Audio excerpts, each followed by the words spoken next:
الشيطان الرجيم بسم الله الرحمن الرحيم وقل جاء الحق وزهق الباطل إن الباطل كان زهوقا. Translation: And say, truth has come and falsehood has vanished away.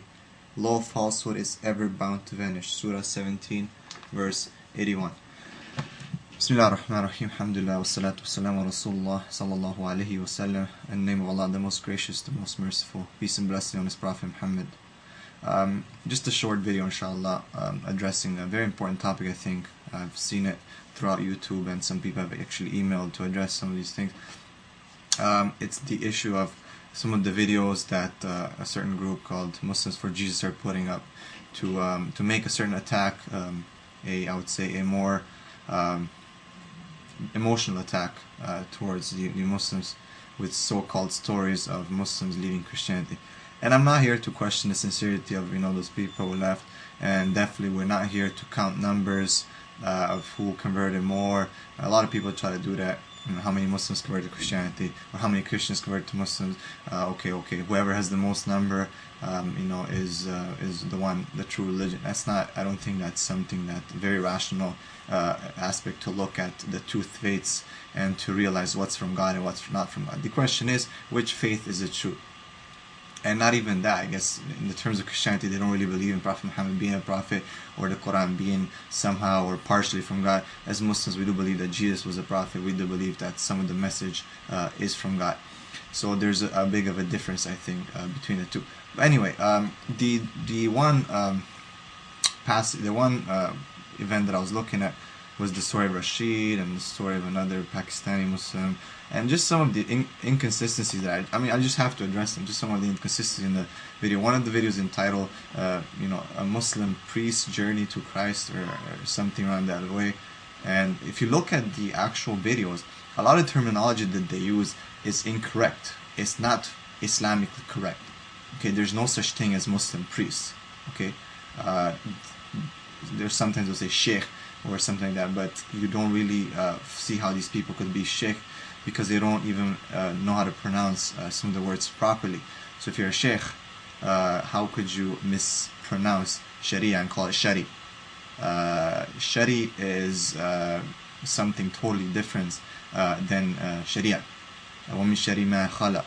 Okay, that's another verse when you're actually seeking refuge from what was created. So there's a big difference between the Sharia and the Sharia. So I think a sheikh or a Muslim cleric, or whatever they call Muslim priest, just for sake of argument, would not make these mistakes. I'm not trying to say again here that these guys are bluffing or anything like that. They're lying, but I think there's some inconsistency, and we should point them out when such things try to be attempted. I'm not sure of. If you look at, for example, another one. Ex-Muslim alcoholic, finds Christ. Well, in Islam you're not allowed to drink. In Christianity you are. So how is he's going from a faith that told him not to drink, but he was drinking in it supposedly, to a faith that allows you to drink. Anyway, that's it's just an inconsistency. Ex-Muslim alcoholic. Maybe he was reading out. He was drunk when he found. I'm not trying to joke here, but maybe he was drunk when he found Christianity to be the truth.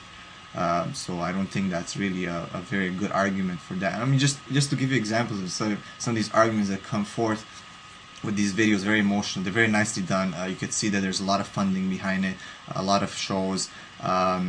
People talking about very emotional, stories. They're dramatized, of course. If you can see there, there's actors, professional actors paid for this to do that. The one that I saw with the Pakistani guy, it's weird because I think they're speaking Arabic in Pakistan, which is kind of like unlikely. Also, the one person was saying that that Yahweh and Allah are different, because if you look at Yahweh throughout the Bible, it's a fact that Yahweh is love. And if you look at in Islam, you find Allah is not love. He said you'll never find anything about love in the Quran, about Allah being love. And I'm just going to recite verse 14, Surah 85. أعوذ بالله من الشيطان الرجيم بسم الله الرحمن الرحيم وهو الغفور الودود. and He alone is truly forgiving, and He is the loving, Al-Wadud, the loving. So just to if he was an ex-Muslim cleric or priest, or because most of these people tend to say, well, he was a sheikh, he was an imam, he was a Muslim leader, he was a Muslim priest. So if he should have known the Quran, he should have known Surah 85, he should have known that this verse is there, and Al-Wadud, Al-Ghafur Wadud, the most merciful, the loving. So if he were to be that, he should have known that. I'm not sure what the standard for an imamate is right now. From what I know, though, they have to go through a long process of isnads and a lot of process of being certified as imams, a lot of tazkiyah, purification of the heart, memorize the Quran, applying it, and so on. So I'm not trying to say that from me I'm suspecting these people of lying, but just we have to stand against when such inconsistencies are shown to us, and they're trying to be pushed down the throat of some people who might not realize that that's what's happening. So the other thing he says that in the Bible, the God is consists of love. I mean, maybe he didn't really even read the Bible properly. I could give several issues where God is. I mean, you can't say that He's all merciful, which we don't. I don't disagree that He is merciful. But for example, in 1 Samuel 6 verse 19, and he smote the men of Beth Shemesh because they had looked into the ark of the Lord. Even he smote of the people 50,000 and 70 men, and the people lamented because the Lord had smitten many of the people with a great slaughter. Which is just killing, right? God does what He pleases to, and innocent people die. I'm not attacking the Bible. Oh, look, verses, God is horrible in the Bible. No, in the Quran, God, punished people, the people in Lut and Ad and Thamud and so on. And in the Bible, He punished the people through Moses, and through other people, He punished the people of Lot. Again, there's consistency between the two there. So I'm not arguing against it, but I'm just trying to tell you that you can't say that God is love. You couldn't say that. Love is jealous. Love is, sometimes, yeah, of course it's compassionate, merciful. But love is jealous. Love is sexual. Love is, different things of love. And there's so many imperfections in. He has the attribute of love, but it's a perfect love. It's not our love, a deficient love. Okay, so that's just to make that straight. I mean, if you look at these videos, right, if we're counting numbers here of who converts, who gets the best story out there, and even Muslims, of course, they have different stories of their conversions.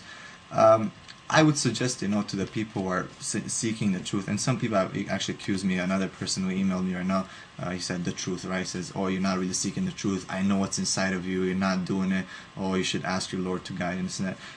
And I mean, to think that you know what's inside of me, that's, again, I think it's a big insult and a very harsh approach, and a very bad approach to someone. You think you know what's inside of me, whether I'm seeking the truth or not. And you know what? I'm always open to the truth, right? I'm pretty, very, very, very confident. I wouldn't say just pretty or somehow confident. I'm 100% confident that I am on the truth, and Allah is the one who guides the sincere people. So yeah, just to my Muslim brothers and sisters who are watching these videos and might have gotten a bit confused over them, or maybe even influenced by them.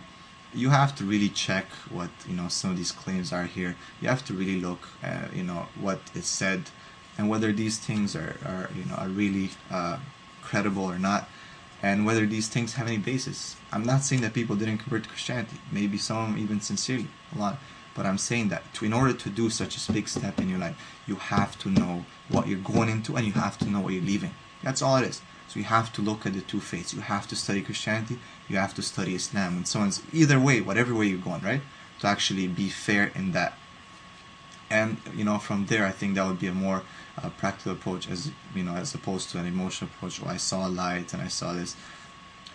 If we are to go according to dreams and according to lights, and people have had visions of in their dreams of killing their kids, and of being homosexuals, and of seeing different things. They have had visions of, and even in real life, illusions of different things. If you were to act on those, I mean, this world will just be a world of dreams. Wallahu a'lam. Subhanakallahumma bihamdik, ashhadu an la ilaha illa anta, astaghfiruka wa atubu ilayk.